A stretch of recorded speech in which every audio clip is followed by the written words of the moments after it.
Praise the Lord. Precious greetings in Jesus name. యేసుక్రీస్తు వారి ప్రశస్తమైన నామంలో మీకు శుభములు. ఈరోజు ఈస్టర్. మీ అందరికీ ఈస్టర్ శుభాకాంక్షలు. మనము ప్రభువుని, గొప్ప మహానుభావుడైన గొప్ప ప్రభువులని, యేసుక్రీస్తు ప్రభుని ధ్యానం చేసుకున్నాం. ఎందుకు ఆయన గొప్ప ప్రభు అయ్యాడు అంటే, ఎందరో మంది చనిపోయారు, కానీ చనిపోయిన ఆ రోజునే వారి యొక్క పరిస్థితి ముగించబడింది.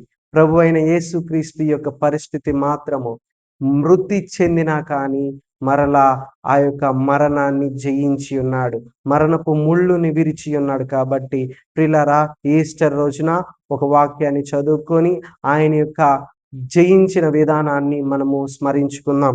చూడండి, లూకా రాసిన సువార్త 5వ వాక్యము 4వ అధ్యాయాన్ని చదువుకుందాం.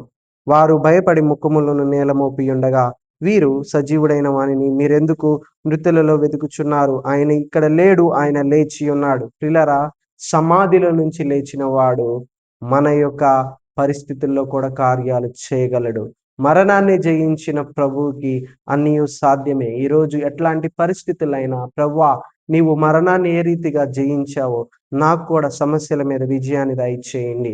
మా యొక్క ప్రతి సమస్యని దూరపరిచి అనుకూలపరచమని యేసయ్య పరిశుద్ధ నామంలో ఈ రీతిగా ప్రార్థన చేయవలసిందిగా ఈస్టర్ రోజున మనము దేవుని సన్నిధానములో గడిపి ఈ రోజుని ప్రారంభించుకుందాం. ఆమేన్.